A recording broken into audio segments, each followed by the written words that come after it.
I'm Noel. Yeah, I'm Bonehead. And he's louder than I am. I'm very quiet. And I've got this big deep voice, so I'm over. Yeah, and he's always shouting. Emma! Yeah. So you gotta stay alert there with the levels. So, again, thank you on this miserable day doing this interview.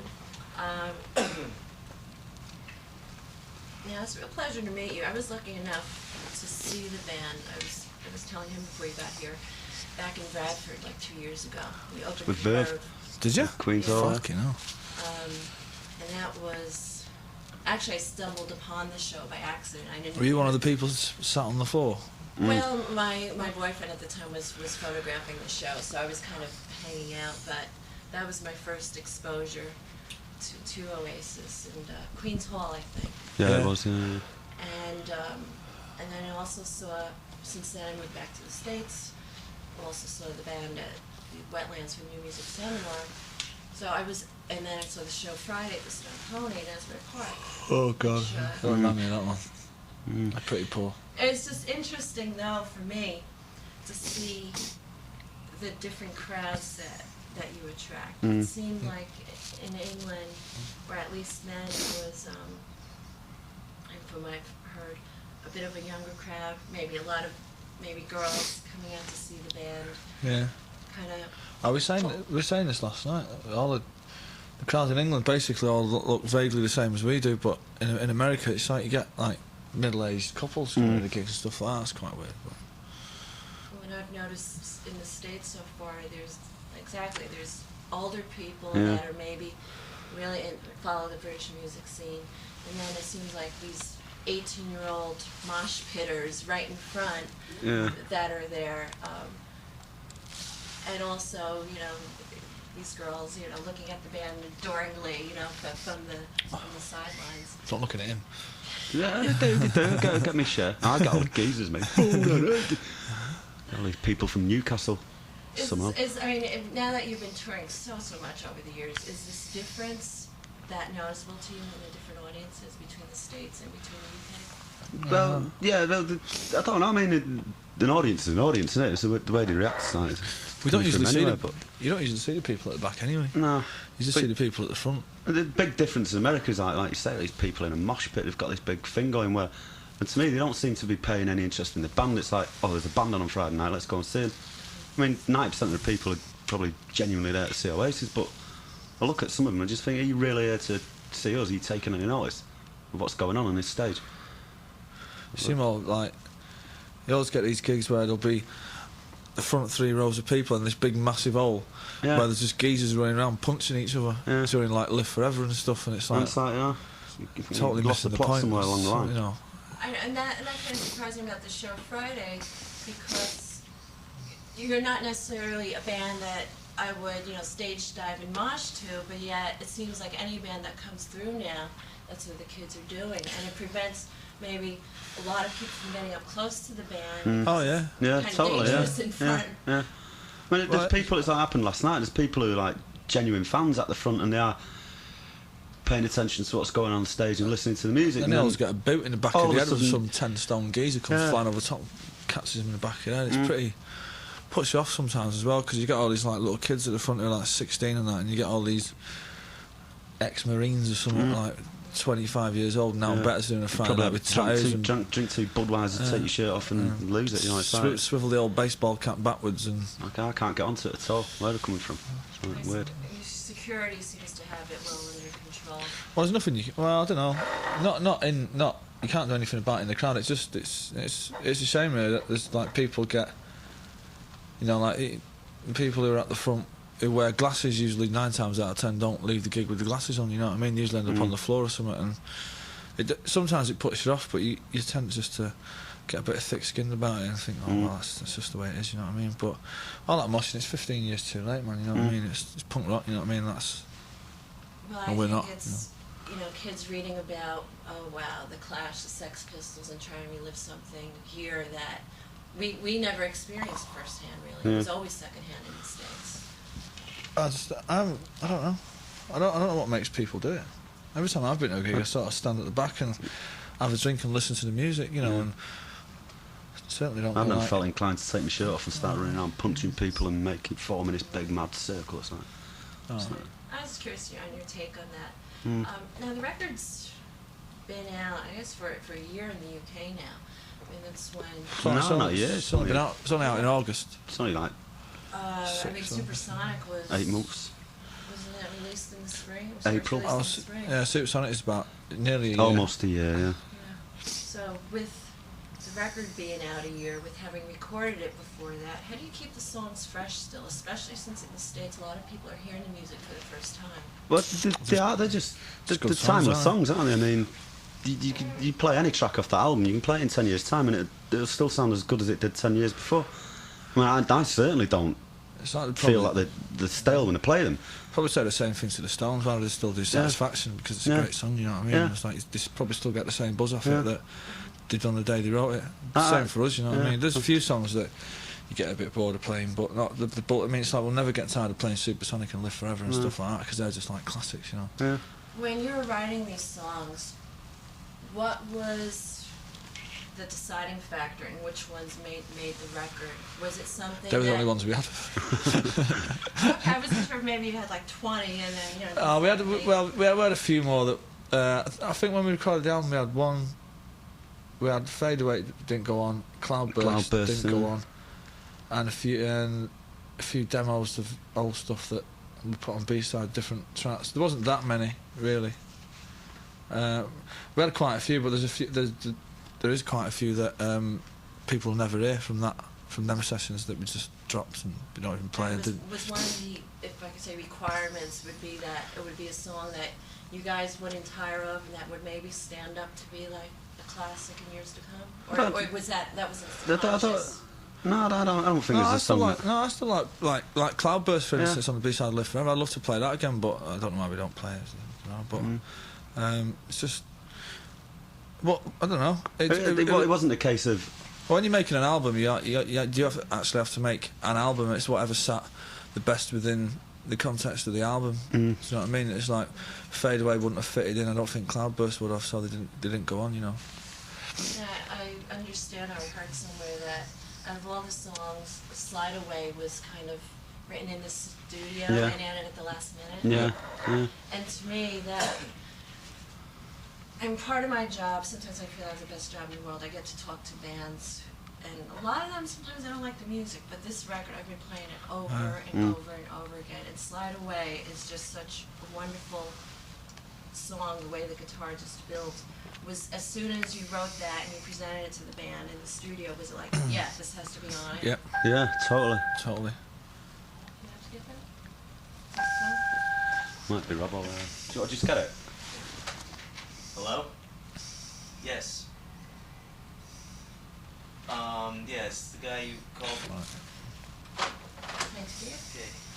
Okay.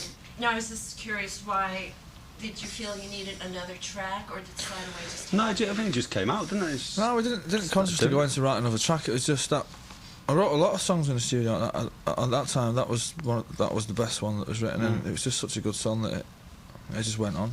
You know.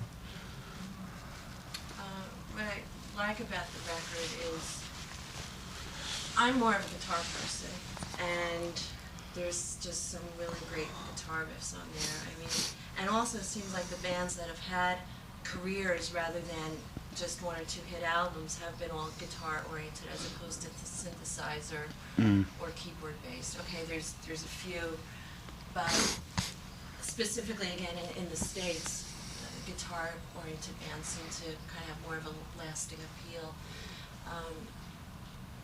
I know you also play piano. I try. Oh, you try? I'm not a pianist. Was there any, any future songs with at least some piano on it? Well, yeah. There's piano on quite a few. There's piano on Live Forever. There's Dixie's Dinner. Whatever. But I mean, and as far as playing live too. Not live, no. I mean, we've used one live, but just we were doing whatever. We brought a string section and we brought a piano. I brought a pianist in. Yeah. But no, it's just something that it's like, yeah, you put piano in and just have it sort of in the background. It's Supersonic, we mentioned that. That was the first UK single released. Which comes first to you? Music. Music? Is that always? Yep. Yeah. Not. I don't write a full set of music and then put lyrics to it. It sort of starts off with the music and then it'll change halfway through. But writing a melody over the words always come last, but the melody and the actual chords on the guitar come first. Do you write with Liam's voice in mind? No. I just write. Because it seems like such a perfect matching that. Well, I've he's talked got- to a he's- lot of songwriters and they do write with the singer's voice in mind. No, not really. We've both got virtually the same range anyway, and it's like if I can sing it, he can sing it. Apart from the quieter ones, like some of the acoustic ones, he's got a very loud voice, so he couldn't really be able to sing sad songs and stuff like that. So I sing them. But I don't write with him in mind at all. I just write, and Was this the band's decision or the label's to release Supersonic first? it's ours. No, it's our decision. The band wanted, the label wanted to release "Bring It On Down." Really? Yeah. Oh. Well, what prompted Supersonic? Because obviously that's Probably- going to be, you had the reputation press kind of preceding you, so there was a lot of expectation. I think the lyrics probably swung it in the end. I'm feeling supersonic, give me gin and tonic. I mean, all the rest of the songs are pretty sort of basically straightforward, traditional rock and roll songs, and the lyrics they're like sort of about one thing or another, whereas Supersonic ain't about anything, you know what I mean? It's just like a load of gibberish. It's just like a load of rhymes about Alka-Seltzer and doctors in helicopters and all the rest of it. And we wanted that out first just because it'd make people listen and go, What's all that about? what's he going on about? So it just captured the imagination, I think, especially in England. Right. Do you prefer people interpret your lyrics the way they want to, or would you rather they understand your meaning? I'd rather nobody interpret them at all, to be quite honest with you. But people just get from them what they will. It's nothing to do with me. Once I write it, People are always going to interpret his lyrics. They do. I mean, you get some mad things. People come up to you and say, "Oh yeah, Supersonic. It's about this, that, and the other." And you go, "Is it?" I don't think it is, mate. You've got to throw around it. Is it? Yeah. But no, people are always going to do that, aren't they? But I'm one of those kind of people. Like, I'll just I think listen to lyrics. it's probably a good thing. He's I talking about this, and well- he's talking about this. Well, Well, that's good. it. At Well, least if- it if- shows that the people are listening. If we were to blow the myth and say it's about this, then it's like at least people will still be thinking what Supersonic is about in 20 years' time. I'm never going to tell them what it's about Keep them guessing. because then it's like there's the answer, and it's like you never want to find out the meaning of life. Who wants to find out the meaning of life? After that, it's just boring, isn't it? I'd rather people sit down and try and decipher that song. I'm still trying to decipher I'm the Walrus. Still to this day, you know what I mean? And Bungalow Bill and all the rest of it, and loads of Beatles lyrics, and but it's like they never said what they were about, so it's people just have their own interpretation of them. I think that's the way it should be. I mean, there's books devoted to the interpretation of some of the Beatles lyrics. Yeah. Yeah. But nobody really knows what them songs are about, and they probably weren't about anything anyway. They're probably just like, if my understanding of the Beatles is correct, the way I write is just like I write the first line and the end word, whether it be Supersonic, it's like, well, what rhymes with that? And you start off at A and you go atomic, bionic, and you go gin and tonic, gin and tonic. All right, well, that'll do. It's no big deal. It's just like you just write it down and people go, wow, I'm feeling supersonic, give me gin and tonic, wow. And basically it's because it rhymed. Right. So no great mystery for that, but it works. Well, it just totally, works yeah. so well. Let's see a couple other songs here. Live Forever. Again, that's another song that kind of makes you listen. Also because the music's a little bit different, the words. Yeah, that's a pretty traditional, basic sort of love song, if you like. You know, you and I are going to live forever. I mean, there's no great big. I mean, people will decipher what that's about. It's just like, you know, I hope I die before I get old. It's the opposite to that. You know what I mean? I want to live forever. I don't want to die. You know. That's what I was going to bring up. It's kind of anti what, Mick Jagger was saying. when he was 22 in an interview, he never thought he'd see 40, and Pete Townsend saying that. It's kind of anti what they're singing about. Yeah. They do want to live forever. Yeah. I mean, you never do, but I mean, it's like that's got to be the goal, surely. I think that's also a song right now that on radio in the States, it's really maybe a lot of people being exposed to music for the first time with that song, so I know it's doing very well on commercial radio here. Again, these are band decisions to release these songs as singles. Yeah. Generally, a lot of new bands aren't given that kind of creative control. How did Oasis get that? Well, we wouldn't have signed the deal otherwise. It's in the contract, I'm afraid. And that's great that you were able to get that. Yep. Some bands are saying, well, sorry, maybe I Yeah, well, you can't have. I mean, as much as you respect managers and people in record companies, I mean, you can't allow them to dictate, if you will, your art. You know what I mean? Because basically, at the end of the day, what do they know about it? They know about selling records. They don't know about. They basically don't know about music. Record companies. They know about making sure that there's enough CDs on the shelf to supply the demand, and that is the top and bottom of it. They never say to us what should be on the cover or what should be the A side and what should be the B side, because if they did, they'd breach the contract and we'd walk. Do you know what I mean? You can have a good band and then the record company takes over and dictates, and you just end up becoming a product of a record company. You're not a band, are you? Do you know, you're just their compromise product. yourself. Do you know what I mean? It's do you know, they're just seeing dollar signs, and that's, you know, and that's cool. But really, we just like we keep out of their faces and they keep out of ours. You know what I mean? It works. I would say it sounds like it works. It does, yeah. It does. Totally. You mentioned the cover photo. Was this in one of your flats? This is. It's mine. I have to ask you, the picture of Burt Bacharach, the poster. Yeah. It's not actually, it's an album sleeve folded out. It's a double album sleeve folded out. Oh, okay, I see. Strategically placed there. Yes. It's one of my. And is that Charlie George or is that? That's Rodney Marsh. Rodney Marsh. Oh. George Best The on the other fella's windowsill. Georgie Best, right at the back on the windowsill. That's where I lived in Camden Town. Charlie George had a garage right next to my block. Right, yeah. So what he I does didn't now? know who he was, and then I kind of studied up on who he was. And He does PR for Arsenal, I think. does he? Public relations, yeah, I think so. I can say he was a tyre fitter then or something. What happened to He's a Charlie George? He was a quick tyre fitter. fitter in Camden. He's a tyre kicker in Camden. Yeah, by the garages in Camden Town. Oh, the Burt Bacharach thing, he's one of my favourite songwriters, you know. And then with whatever's on the video. That's Good, the Bad and the Ugly. It's just a scene from there. It's just pause. One of my favourite films as well. Mine too. Well, that's why I wanted to ask you if these are things that you wanted. Oh, Well, yeah. yeah. I mean, it's Kind of like pick George out Best and about- Rodney Marsh, like Yeah. two classic, like Footballers. greats, aren't they? Footballers. Burt Bacharach, classic songwriter, one of the greats. It's like, you The know, Good, the it's- Bad and the Ugly, one of the great films. And then us, one of the great bands. And the Globes, just. Because I didn't just the think they Globe. were there by accident. You No, know? they weren't. No, No, not at all. They don't have them like that. Except I hate these paper lampshades. You slagging my front room? I Right, hate 'cause it's them. gonna- Let's have a look. What do you mean you hate them? Paper It's lampshade. just that I On the never bookshelf, saw is it? them before I lived in England, and then everybody I know had them, so I just wasn't used to it. I always hit my head on them. What paper lampshades?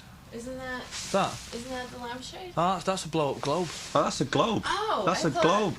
No, that's a globe We'll spinning. see here with the lines. You know, Oh, I know what you mean, yeah, yeah, yeah. The Chinese Yeah. Yeah, no, Yeah. that's the equator and the what do they call it? Oh, The It's just a lines. globe. It's spinning with Yeah. spun it round. He's yeah. got the whole world in his hands was the thing behind that, if you know what I mean. It's suspended from the ceiling from fishing wire, so you can't see it, and it's spinning. And I've got my It's hand. made a mess of my ceiling because when we pulled the gaffer tape off, it pulled half my ceiling down. It's still there. I'm gonna have to paint it in. Well, never mind. I might keep it there. Should get the insurance Sign out, it or mate. something. Okay, that makes sense now. I thought it was like, why does he have? Because I would always hit my head on those paper. Oh, I don't lanterns. like them I'm either. going to sell my house to an Oasis fan. What was that? I'm going to find a rich Oasis fan and sell my house to them. Because there's got to be a bit of value there, don't there? Yeah, You know what I mean? definitely. Yeah. They have It's a good move. tours, I guess, in London to New York, like rock and roll tours. And Yeah, this is the they have them. Oasis They have, flat. they have them in Manchester. The Smiths tours and stuff Oh, like yeah, that. yeah. They go to like Southern Yeah. Cemetery and Salford Lads Club and the Holy Name Church and all that carry on. Wow, interesting. Mm. And this record was fastest-selling debut in British history. That's pretty, undaunting and a lot to live up to. When this record was completed, were you like, yeah, this is it? Were you confident? Well, we didn't know how many it was going to sell. We didn't know what it was going to do. I mean, we couldn't say. All we knew was that it was a good record, and then once you put it in the shops, you're in the lap of the gods anyway. Yeah. I mean, who's to say? It's like, it's to say it's the biggest selling debut album in British pop history. That means it's bigger than the Beatles' first album, and it's like, it doesn't mean that it's better than, the Beatles' first album by any stretch of the imagination. And it's just that it's again, it's facts and figures for record companies to, walk around patting each other on the back and going, oh yeah, But by the same token, the NME Readers Poll, Q's Reader Poll, you guys have gotten many accolades. Yeah. Oh yeah, that's cool. I enjoy all that if it's voted for by the fans. That's good. Yeah, that's the thing. I mean, if the fans are voting for it, and it's like a readers' poll, and it's genuine, isn't it? It's like it's people who've gone out and bought it all and come to see it, and that means something. There was an article in Rolling Stone last month about it said the British are incoming, of how a lot of bands are trying to quote unquote break the States, and they're not really being successful. It seems like you kind of have an edge up on everybody because you go about the old-fashioned way. You're touring, touring your butts off. Wait, do it, and that's because we're better than everybody else. We're not trying to break America anyway. Got any more cigs? See what I mean? No, I think you have so. Can I have one of those cigs off you, mate? Yeah. I mean, we're not trying to break America. We haven't got any big game plan work which says, right, next step, break America. We're not trying to do that. And people talk about British invasion. I'd say, what British invasion? You know what I mean? Tell me about it, because I can't see it.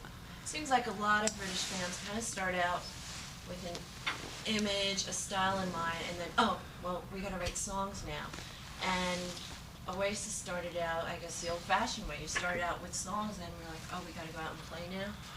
So that's what we're all about. It doesn't sound like there was a big master plan. There wasn't. I mean, that's what we're all about. I mean, we basically just bumbled along and it's all just chanced it all away. Luck's been on our side at the moment. There will come a time where we'll actually have to pull our things out and pull a few, get our thinking heads on us what to do. But at the moment, we're just on a roll. Do you know what I mean? And we're unstoppable. Do you keep a scrapbook? He does. He keeps on. I don't even own any. I don't even own any of our records. I haven't even got one. I've given up actually. I give up on 9. I've got 9. I just thought I'll give up. I gave up at Christmas. I thought, right, I'll do. I've got a year and sort of a bit from before we signed. Give up. The band I used to work with here in the States, Pat started just collecting them, the Smithereens, a couple of years ago because he didn't have any of his early records, and they're like impossible to find now. I haven't got anything. No, but you should. I've not even got a T-shirt. I've not even got. I've not even got one CD. I've got an out. No records. Well, if you want for your scrapbook, these were stuff I had been clipping out. This was advertising, I guess, the end of the October tour at Wetlands, and it knows Oasis from England. They always seem to make a point of it in the clubs here. From England. No, I heard about you that you're left-handed, but you learned how to play guitar right-handed. Yeah. A friend of mine, Glenn, is left-handed, but he learned how to play the guitar upside down and backwards. I couldn't really do that. Left-handed. But far too is complicated. that a problem for you, playing right-handed? No, it's the way I was. I taught myself, and the first guitar that was lying around the house was right-handed, so I didn't know when I was 6 that if you're left-handed you're supposed to play. I didn't even know that there was a left-handed guitar. I didn't know they existed till I was about 10 or 11. So that was just the first thing I picked up, and I've always just learnt that way. And I don't tune it any specific way. I'll play it upside down or back to front or anything like that. It's just a standard right-handed guitar, and I play it right-handed, but I'm one of left-handed. them weird things, isn't it? It's like our drummer. Someone's got to tell him that you hold your sticks in your hand, not your feet. You know what I mean? No, you're right. Something I couldn't do, though. I would just think it would get awfully confusing. Oh, he's very confused. I had heard that two of your heroes, John Lennon and Paul Weller, must have been very satisfying to be. Paul Weller, I know, I think, won the Brit Award for Yeah. favorite male vocalist, and you guys won for best new band. Yeah. Must have been very satisfying to be, you know, Oh, here yeah. you were Yeah. admiring him a few years ago, and now you're a peer. Yeah, it's quite... Have you had a chance to talk to him? To meet him. Yeah, I'm playing his new album, actually. Really? Yeah. Yeah, I know he's a I met him at Glastonbury and sort of he's a mate now. See him around, played on his album, go out with him for beer and stuff, go out to his house, have a jam. Got his phone number in his book. Got my phone, I've got his phone number in my book. Ooh. Under, Nice. under G. See, the jam here never quite made it. No. And to me, they were, I know Dave likes them too. What They were about like Jet one Black? of the great bands that never made it here, and it was just such a shame. I think they're and very... even Style Council. I mean, there's pockets of people. Well, I but- think they were just very English in the stuff that they sang about. I think Americans couldn't really get onto the lyrics side of it, really. I think that's what... Same with Blur, I think. The sort of... in what they sing about is very English. And people don't understand part life, sugary tea and modern life is rubbish and all that ye olde England stuff. But people will always understand the sentiments behind cigarettes and alcohol. Yeah. From here to Caracas or fucking... Very universal. Well, it's just going out and getting drunk in it, you know what I mean? It means the same in any language, whereas things like English rolls and stuff like that, I mean, it would only mean something to an English person, really. Now, Well, that's just my opinion, you know what I mean? I'm not Yeah. saying- Rock and Roll Star, that is just placement on the record. I mean, you just turn on the CD and bam, it just hits you in the face. Yeah. I also hear a little bit of That's Entertainment in the very beginning. There's a Yeah. couple of Oh, I wonder that. first 30 seconds. Well, anyway, Never that's noticed that, just to yeah. my ear. Again, was that important to place it Yeah. in the beginning? Was Yeah, that totally. effect intentional? Yeah. Mm-hmm. Well, we open the set with it every night as well because it's the only song you could open the set with, really. And just what you were saying before, again, I think it's something people can identify with, you know, all the downsides of it, but tonight I'm a rock and roll star. Yeah. And it's a universe, Yeah. it's a thing a lot of people can identify Well, a lot of people do stand in front of the mirror with a tennis racket and mime along to songs. I used to do it when I was a kid. And for the duration of that record you'd mime into, whether it be like the Beatles or the Sex Pistols or whatever, you know, you are Johnny Rotten, you know, or you are John Lennon. That's just the sentiment behind the song. It's like for that one moment. I mean, we used to sing that before we had a record deal, and people used to stand at the gig and go. But these geezers here playing to 4 people singing "Tonight I'm a Rock and Roll Star," and it's like, no, you know, you're a bunch of losers, you know what I mean? But it's like, I and, think that- and people go, it's so ironic, and it's not meant to be ironic. It's a serious statement. Do you know what I mean? It's not meant to be like. Hello? No, I could see how it could be. Yeah, hang on. It's for you. That's who it is. Yeah. Who's calling? Who's that? Aberon? Who? Oberon. Oberon. Can you take this call? Someone's having a party for us tonight. Hang on. News was given to you by Johnny Moore. Yeah, I don't actually use it because people tend to throw beer on it and it gets damaged. But I've got a guitar that's owned And that was owned by Townsend, is by that true? Pete Townsend. Yeah, Johnny bought it off John Entwistle, and he gave it to me. It's a nice little piece of rock and roll history Yeah. there. I'm buying another one actually. I'm buying one of Bo Diddley's Gretzes when I get back to England. Really? Yeah, yeah. I'm into all that stuff. Yes. Do you think it's kind of ironic? I remember reading in one of the articles that Reggie and Lisa gave me that it was an '89 Smiths show or thereabouts that kind of lit a fire under everybody, especially you. No, it's not Smiths. It's Stone Roses. Stone I think. Roses, Yeah. But you were also inspired, I guess, by the Smiths. Oh yeah, Johnny Marr was was when I first seen Johnny and the Smiths playing. Was then I knew what I wanted to be. I wanted to be a bloke who wrote songs on a guitar but didn't sing. Because that's what he was. He sort of inspired me to be a guitarist, and the Stone Roses sort of inspired us all to be in a band, if you know what I mean. And then here it is 6 years later, I guess, do you see yourselves as competing with like the Stone Roses? No, It's not a there's no contest. competition. We're not in a competition, you know. We're in a band, and it's not about competing with. It's not a race about whoever. who's the biggest, the best, the loudest, the fastest. It's not. It's about making good records, and it's not even about if we make a better record than them.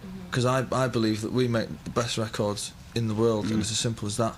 And I believe we're the best band, but I don't believe that they're worse than us, and they believe they're the best band, and that's it. And we're not in any. It's not a contest, you know. I mean, I'm not really interested in what they're getting up to, and by the same rule, they're not really interested in what we're doing. It's just ironic that a band that really influenced or a show, you know, that really influenced everybody, and then now you both have records out at the same time. Yeah. But that was again, that was the whole point of them starting a band, was to inspire other people to start bands, and only one band ever come out of it, and that was us, which is pretty sad. And I hope, and we've got the same ambitions as well. It's just that kids who come to our gigs will maybe start doing bands the same thing because in 5-6 years time. I can't wait to hear the first post Oasis band. I can't wait for that day. You know, for a band to say we started a band. Oh, we went to see Oasis at blah blah blah wherever, and that was what made us form a band. And to me, that's more important than gold discs and all the rest of it, because that's keeping music alive, and that's making sure that bands and rock and roll don't die. Now, Noel mentioned that he started or got your first guitar at 6. How about yourself? When did That pinched me brothers. I mean, I don't know. I must have probably started secondary school, so I was like 11.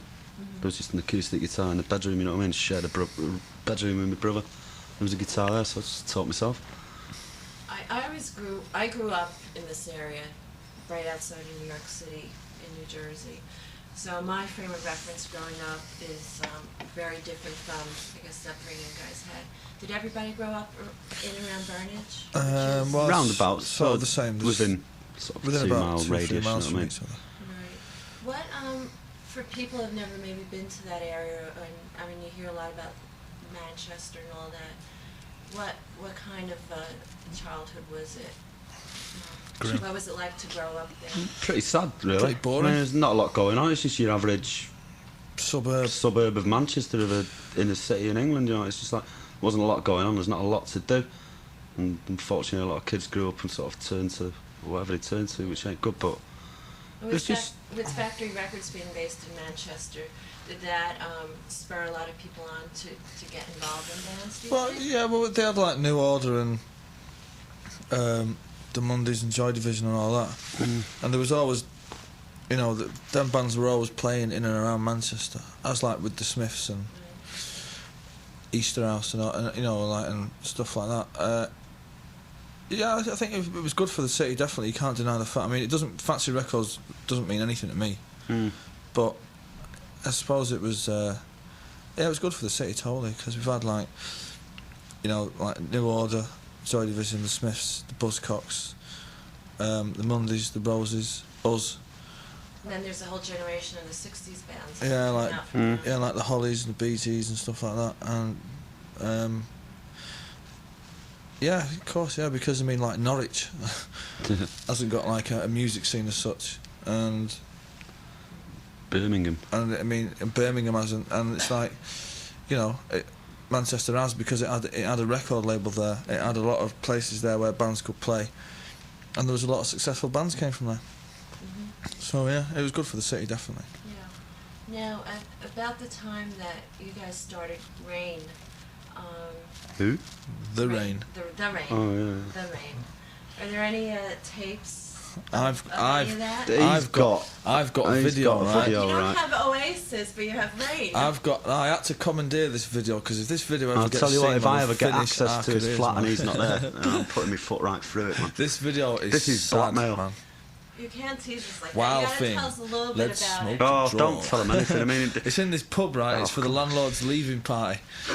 And this pub, and they've got this one amp where there's like, they didn't have a drummer, they had like a drum machine, and there's him and Griggs, and this He was other guy 18 stone at the singing, time. and it was quite. They'd done this version of Wild Thing, and the lyrics went, "Wild Thing, let's smoke a draw and let's get stoned." I don't care, mate. We were doing it, you know what I mean? Yes, It was you do. like, well, what do It you was do? sad.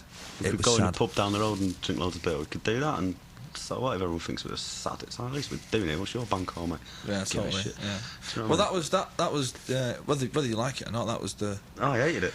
Totally. Yeah, well, that was the origins of Oasis, really. Without the rain, Oasis wouldn't have existed. I wouldn't imagine. Yeah, was it at that time? I'm where surprised they do after that. There you go.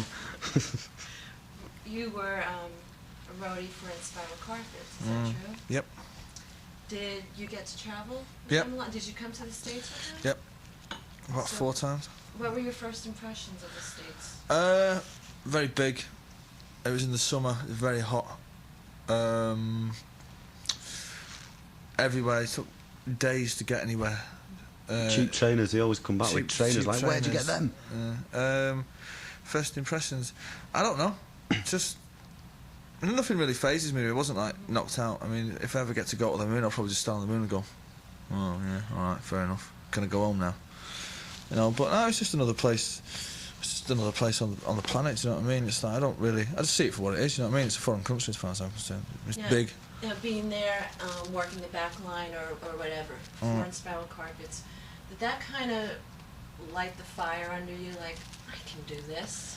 Yeah. Oh yeah. You know, yeah. like if they're doing it, they're touring the world. No, it made me realise that it blew a lot of the myths about being in a band for me, because when you're a kid or when you're outside of it, it's like travelling around the world. Being in a band, it's like the most glamorous thing in the world. But to be on the inside, it was like when I joined Oasis, and it's like I was saying to him, you know, one of the first things I said was, it ain't a bowl of cherries, man. Once you start, it's fucking hard work, you know what I mean? And you've got to, and like touring ain't a doddle, you know what I mean? It is hard work, you know what I mean? And it's not a party. I mean, it is. I mean, it's better than like working in a truck stop or what have you, but it is, I mean, it is hard work, you know what I mean? It's a 24-hour-a-day job. And living life on a bus ain't no fun. But saying that, I wouldn't give it up for the world. I wouldn't give it up for the world. Yeah. But it's not all it's cracked out to be. But when you get up and the bus is still travelling through Texas, you've been on the bus for 3 days, and like you've got no clean clothes, you've got no clean underwear. You've been on the bus with these 12 people for the last 7 months, and you hate everyone. There's nothing to eat. You've got no money. Yeah. You run out of cigarettes, and it's like, you know. The glamorous life of a rock and roll star is doing his own laundry here. You know, It's hard, man. You know what I mean? Yeah. Now, when, from what I understand, and this is great, when you came home, you knew your brother had the band together, which is Rain, which was... Well, it was Oasis. Oh, it was called Oasis then. Oh, it was By that called point. Oasis Yeah. then. Well, Liam wasn't in the Rain. Who was Rain a 3-piece or 4-piece? 3 in the drum machine. Let's not talk about that. Let's talk about... Okay, we will. Okay, so then became Oasis. Yeah. What did you think when this guy comes in and says, I thought it was right, this... we're going to do things my way, we're going to sing my song, play my songs, and it'll make us a star. What did you think? Get the shit out of me. I thought, who's this cocky bastard? He's trying to tell me it's my band, man. And all of a sudden it's like, you shut up and I'll do it. Do you know what I mean? No, it was good. Then, or No, I not would've at been all. like, Well, I'll tell you what it was, because I mean, we didn't have any direction as such, you know what I mean? It was, what we were doing was just something I wanted to do, and the rest of them wanted to do it, and it was just like, well, we can either do this on a Saturday night, sit in a garage or a front room or whatever, and sort of make a noise, you know what I mean? Or you can go down the pub, or you can sit on the street corner, or you can rob cars, do what you want. But that sounded better to me. But then he come in, and it's like, I mean, I'm not a songwriter. We only had like 4 songs as such, which weren't up to much, you know what I mean? But we enjoyed doing it. It was something we did. Then he come in, and this guy's been writing songs for so many years, and he actually had songs with lyrics, and tunes, melodies, like, and he played lead guitar. It's like, songs I want to do work this. I want to do this, and it's like, yeah, all right, I want to do it on the condition that I write songs. It's like, fair enough, mate, take it over. Do you know what I mean? with. It's cool. Is that pretty much how it happened? You came in and said, listen, Oh, I'm going to take over this band? I mean, you know, I was always very serious about being there, and I just said to him, look, you can either be in a band, right, and treat it as a hobby, stay here for the rest of your life, or you can practice 4 nights a week, save as much money as you can to buy better equipment, and within 2 years we'll be on top of the pops. It actually took us 3 years, so I was a year out, but everything I said came true. So you're on But as I was just, it was like, 3-year plan. well, it was like, it ain't a hobby no more. We're either going to be in a band and go for it, or there's no point in being in a band for a hobby. I don't see the point of starting bands just for a hobby. You know what I mean? We didn't treat it as like, it was like Saturday night, your mates would ring you up and say, oh, what are you doing tonight? Like, we're going here, there's this, that and the other, and it's like, No, we we're can't not. make it, We're you know, I'm rehearsing rehearsing with the tonight. band, and it's like, what do you mean, it's Saturday night? You know, sack it, come out with us, and it's like, oh, sorry, but can't. And it's like, what are you messing about down there in that damp basement for, making a noise? Or Catching whatever? pneumonia and Yeah, arthritis. do you know what I mean? and It's like, why are you doing that? It's like the day I moved house and moved into the house, I was like, packing my gear and that, so I've got to move house tomorrow, man. And it's like, oh, are you rehearsing? It was like this big fight. It's like, no, move your house, man. Give a shit. Rehearse. No, it's one of them. It's like, you got to, well, if you want to do it, and you take it serious. Like I said, it's not a hobby. And we only- didn't treat it as Too that. many bands do take it lightly. And Well, they you don't only realize get- the work. Well, you Well, only you- get you- one chance in life, don't you? It's like, if you, Plus, you only get out of it what you put in. yeah. Well, what I like about you guys If you give it all, then you'll get it all. and the music, it seems like you're working on a definite career instead of Yeah, of course. Well, yeah. you know, okay, you know, there was 1 month when you were on The Face, Enemy, and Melody Maker, but that's kind of, I mean, England has always been known to have the flavor of the month, but it seems like you're working real hard and having a career Yeah, of course. Yeah. and longevity in this. Oh yeah. Um, I want to just, I want to be, when we finally do call it a day, whenever that'll be, I want to make sure that everyone never has to work again. Life's hard enough as it is. You know what I mean? We've got, we've got one chance in life to maybe make a better life for ourselves and our children and our families and all the rest of it. And it's like, this is it. It doesn't get any better than this. This is it. This is why we were put on this planet, the 5 of us, to do this. And it's as simple as that. And it's like, you either stay there and keep fucking about and messing about and not turning up and not be bothered about your equipment, right? And that's fine. And then you can go and work in McDonald's and like be in a band part time, or you do it. And I mean, here we are. We sold 1.5 million records. You know what I mean? We're in the Guinness Book of Records. We've been acknowledged by. what? The fastest Yeah, song? Davey So, Alpha. It's like we've been awarded like with awards that, and people can never take that away from us. Yeah. We've played, we played to 13,000 people in England. You know what I mean? And regardless of like, fine, it's just a number, but to me it means that means a lot. You know, Is we it had hard? five top 40 singles and a #1 album in 8 months. Yeah. In 8 months, do you know what I mean? It's like they're achievements, and it's like you don't take that lightly, man. That's double serious, man. Is it hard to adjust when you're coming back and forth between the States and England to play in those huge venues and No. then playing the clubs? No, not at all, no. I don't find it hard. I don't find it hard. No. I mean, you can come over to, you can go from England from playing to 5,000 people and come to the States and play to 400, and it's all the you're same. still up there. It's the same. You're still up there playing tunes and getting the same buzz It's out just of it. another gig. Yeah. I'm glad to hear that. Yeah. You It's know, just another gig. because I know the people that are coming out to see you now, really like the music. Yeah. Well, we always say to these people, it's like, well, we meet in the States and like we do gigs of like, the biggest ones are like 1,500, and they say, blah blah. Sit there and they say, look, if you think this is a good gig, right, why don't you get on a plane and come and see us in England to 13,000 people? Right, that's what we mean in our country. We're not being big-headed about it, but people think that, it's like, this is what we go through. It's like we played to 80,000 people at Glastonbury before we had the second single out.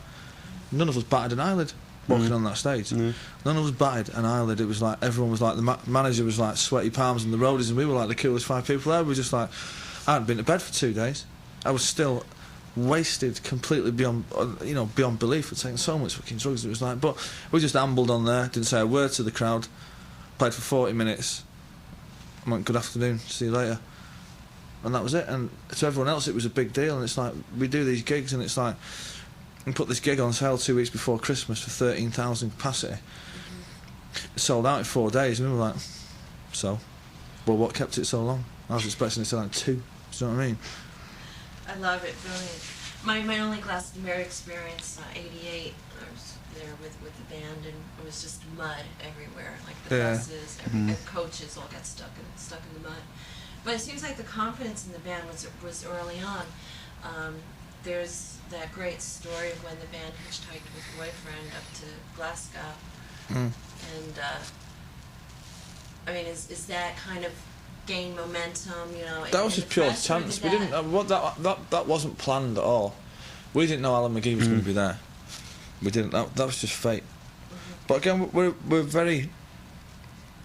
We never, you know, it was like people going on about being a #1 album. You know what I mean? We were like, well, what did you think it was going to be #2? Because I certainly didn't. I thought it was going to be #1 all the way, and it's like, you know, a lot of people around the band are sort of phased by. We're the most demanding. We expect to be bigger than the Beatles within the next 5 years, and it's as simple as that. And we mean that. You know what I mean? We expect to be playing like Shea Stadium sooner or later within the next 5 years. Seriously, we do. And when it happens, you know what I mean, I'll just sort of yawn and go, right, well, let's go and do the gig. And not sit there and go, God, oh. It's like David Letterman, you know, it goes out to so many million people or whatever. And it's like, well, asked. It's just a TV show, man. You know, all we've got to do is go and play the song we've been playing for 3 years, the song that we all know. That's all we've got to do. It's no big deal. You know, but we expect for it to kick off over here. You're just so calm under all this pressure here. Since they're not here to defend themselves, tell me about the other guys in the band. I guess start with Paul. What Griggs. Person is he like? But he's just Griggs is a hippie, man. He's just an old hippie. He's a Sits I down wanna be cross-legged hippie. reading books. Reads books. Smoking galore. pot, man. Smokes pot. Smokes reads about bud, 2 books man. a day. Reads about 3 books Don't a day. say very much. Doesn't say nothing. No, he just chills out. He could well be one of them Buddhist monks that sits on top of one of them poles for 90 years and not says out to anyone. Yeah. He's weird. How about Tony? Don't want to talk about I don't him. know. Useless. He sleeps in that bed. So you get He to room sleeps. together. He sleeps in chairs. He sleeps. Well, sleeps a lot. I had an old boyfriend who was a drummer, and drummers are usually Weird. people that make Stupid. their living banging on things. Something is usually a bit off with them. Yeah, totally. He drums in his sleep. Well, you know, he taps. He rocks in chairs. You know, he's always. Out of time, of course. He doesn't do. He sleeps basically Uh-huh. a lot. Sort of Well, 98% that's a of good the. roommate to have then, on the road. Yeah, he turns the heat up too high. Has the telly on loud. That's about it, really. And last, your brother, And least. at least.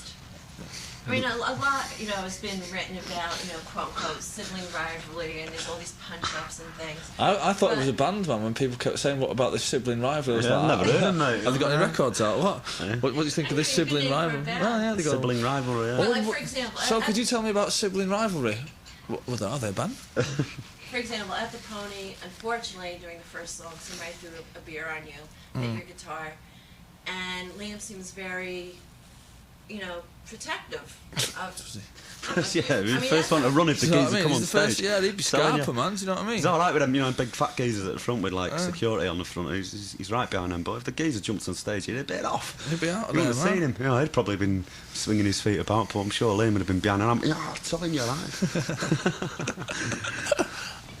Well, he could have fooled me. I thought Yeah. he was being Oh, it looks good. protective of my brother. Oh, he's a great actor. Pretty convincing.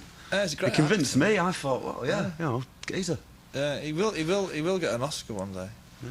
I'm sure. I can see him in films, definitely. Yeah, He's heading porno that way. films or something. Yeah, porno films. Is it true that he? The shortest he did- porno film you ever seen. No, I'm sorry. Yeah, Billy Pump Squirt. That he hated music. Or no? Did he? He what? I don't believe anybody hates music, do you? I would hope not. Who hates music? No, I had heard Oh, that sorry. Liam up until when he was like 17 hated music. No. Nah. No. That's just another one of his controversial quotes. If you hated music, man, he wouldn't be here It's now, like he would used to say things like, I haven't bought a record in 5 years, and I'd be like, I was in the record shop with you yesterday. By the time you're 17, you've decided whether you like to listen to music or not, I'm sure. You don't just get onto music when you're 22 or whatever. I don't know anyone who hates music. That's a pretty bold statement to make. God, I hate music. I hate music. Do you know? No way. Somewhere it was like Details or something. Everybody's like got Oh that. no, radio, I've heard haven't him. I've heard him say it, but he doesn't mean it. No. So what was it like sharing a bedroom with him for like 20, 16 years, whatever it was? I can't remember really. That's all right, I suppose. Well, it's just growing up. I'd always grown up doing that, so I don't know. But I'll tell you what, man, it's great now. I don't even have to live in the same city as him.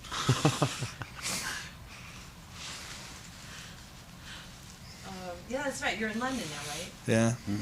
So, well, you get to see him on the road, I guess. No, I think he's thinking of moving down early and just wants to live next to his kid. If he's moving to London, I'm moving back to Manchester.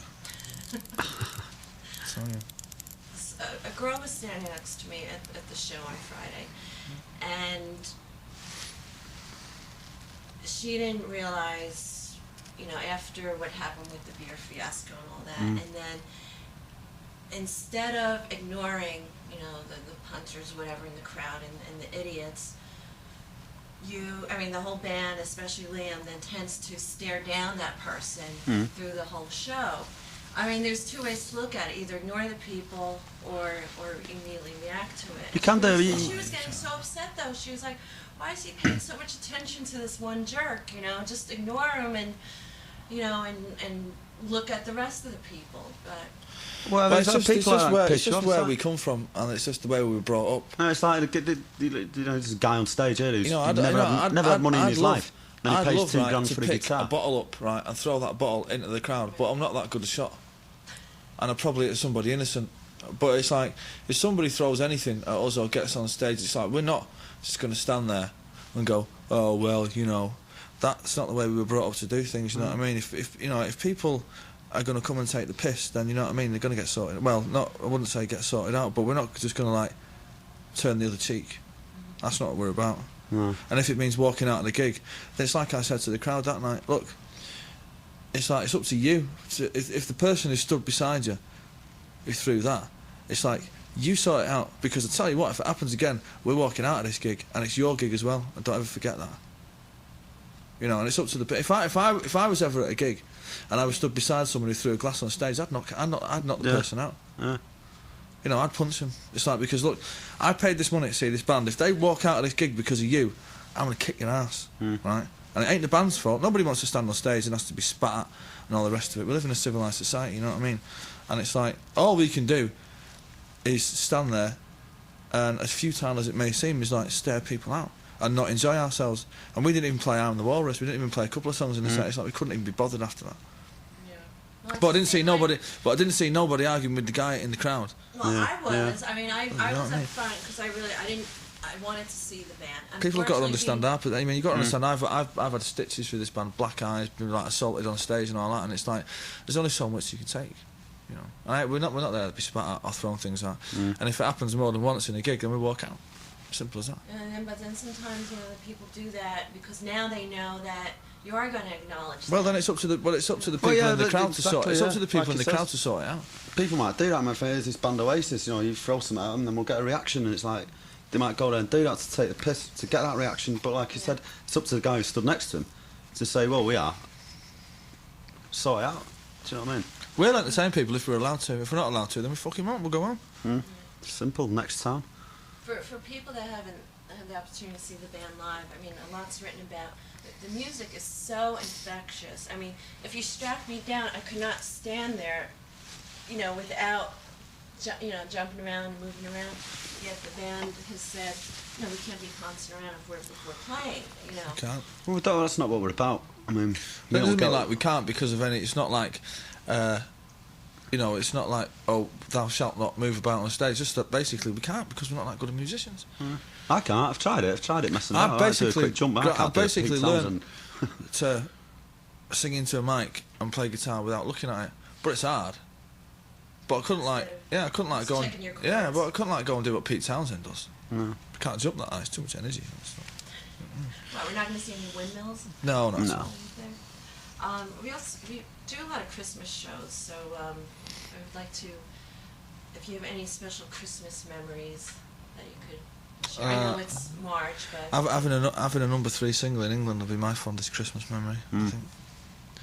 Ever. But, what would you say would be some of... There's so many, I guess, high points, but high points for each of you for the past year. I understand you played with Neil Young. Yeah. In London, was that a... Yeah, definitely. Yeah, playing on Paul Weller's album was a high point and stuff. There's been so many, I can't really... You can't put your finger on one. The whole year's been a high point. There's been one massive high point. I think I'd be better off at deciphering the low points. It's not that it's like, there hasn't been... There's been too many high points to say, that was because I the mean we've one. had like, you know, a silver single, a platinum album, sold 1 million half records, played at Glastonbury. Everything I've ever wanted out of this band we've achieved already. Yeah. So the whole thing's been a high point. Been to Japan, got chased down the road by all these people who are like mad for it. It's like these whole every you look back on the year and nothing. Every month's been a high point. It's just been wild, isn't it? Mobs, I mean, no, it must be scary. No, it's not scary. No, I love it, don't you? It's just people running after brilliant. You know, you love it, don't you? It's like, Well, you find out that if you actually run away from them, they chase you. If you just turn around and say, "Look, what do you want?" They'll just go, "Nothing." And you say, "Well, can you leave me alone?" They go, "Yeah, all right." If you carry on running, they'll just chase you because that's what they're meant to do. It's like Monty Python or something. You know what I mean? If you just turn around and go like that, boo, they don't like turn up and run off. You know what I mean? especially Japanese, you say, "Well, chill out." Japanese just chill out. want to stroke you and weird things like Give that. you Just go, presents and oh, make weird noises. It's good. Bonehead. Noel. No, it's great. You just sit there and go, yeah, Lock get and into all load, this. start. Oh. It's great. You spent what, a couple of weeks there, right? Yeah. Yeah. We're called Oasis in Japan. Oasis, That's what they call yeah. us. And he's what are you? Anarchy. Well, That they means- can't pronounce an O in Japan. It's Oa. So it's Oasis, we call it. He was doing an acoustic set and they were like shouting, "Anarchy, Anarchy," and he's like going. I thought they were asking for a cover of Anarchy in the UK. And And found he's out like going, that "No, chill out, you know, it's acoustic session." Anarchy this." means big brother. Means big brother. That's what they were shouting. Anarchy, big brother. So that's what they call me in Japan. So that's good, isn't it? But it's We quite go to cool. Anarchy in the Yeah, it's UK. quite cool having a nickname, Anarchy. It's like, Yeah. Yeah. go on. It's better than Bonehead, isn't it? It's Bonehead, Anarchy. Do you prefer people? I mean, you could go by Bonehead. Everybody calls you Oh, that. Bonehead, totally, Had yeah. it, like forever. Well, as long as about 20 years. No, people shout Paul in the room, and I ignore them usually. It's like, me. Every time it's like, it's like, when we pick up the phone for like in the office or something, and his girlfriend will ring up Kate and go, "Is Paul there?" And we go, "Paul who?" She go, "Paul," and we go, Who's "Paul that? who?" She go like that, "Paul." We go like that. "Is that you? Oh, you mean Bonehead?" Yeah. That's funny. Yeah. Whatever. Has that been released in the UK? Yeah. Yeah, it was number Yeah, three. it went- Went to number 3, man. That's no. That has 3 new songs on it, right? 4. 4. Mm. Oh no, Slide No, Away was on it. three, Sorry, yeah, yeah, 3. yeah. Will that come out in the States? It'll probably be on the next American version of the album. I hope they release it as a single. I don't know whether American people would really be on it, to be quite honest. String sections and all the rest of it. I don't know. I don't, to be quite honest. I mean, I hope it does. Are these phrases, whatever, definitely maybe that you say Mm. that are part Well, of everyone your... says Everyone says whatever. whatever. Everyone goes like, So, "Oh, yeah, what do you want to do later? Whatever. No, whatever. Definitely, maybe it was just something me and Mark used to say in the studio when we was recording it. And go like, "Yeah, I think we need a..." or whatever on this track. We both go, "Oh yeah, definitely, whatever. definitely," and then go, "Well, maybe." This is one of those questions I'm going to hate, but I have to ask you. Who came up with the name Oasis? Is that a brand of water? Do you No, remember? it can be anything, can't it? I mean, There was a club in Manchester called the Oasis Club where the Beatles and the Stones Stones used to play. played it, yeah. An old. But it's just a name. Doesn't really mean. I mean, people go, "Oh, so really you're deciphering the fact that you're like this fertile spot in a desert of rock and roll," and you go, "No, it's just That's a a little bit too deep. Yeah, Yeah. it's just like it's What just a are you curry doing? house, man. It's just a name. It can be anything. There's a sandwich shop. Don't matter. Names are It's just a name. a good. I mean, it's like it's alright if you've got a good name, but a bad name. I mean, a bad name band on it. I mean, look at Hootie and the frigging Blowfish. Do you know what I mean? It's like Toad the Wet Sprocket. Do you know what I mean? It's like didn't do them any harm, did it? Do you remember the first time you heard yourself on the radio? Yeah. Yeah, yeah. What were you doing? Where was it? Where did we? It was BBC Well, it sessions, was wasn't actually going out live. Actually, it was actually It going was out like live a- as we were playing it, so we heard it the next day. radio session we did, Oh, which was good. it's always sometimes a big milestone, especially when Yeah. Yeah, I legged it on me and got it on live. Did you tape it? Yeah, come on, let's hear it. Yeah, it sounded very Yes. small. Yeah, it That's, does. that's where I Will Believe on the B-side of the English Supersonic came from. It was from that same radio session. Okay, I think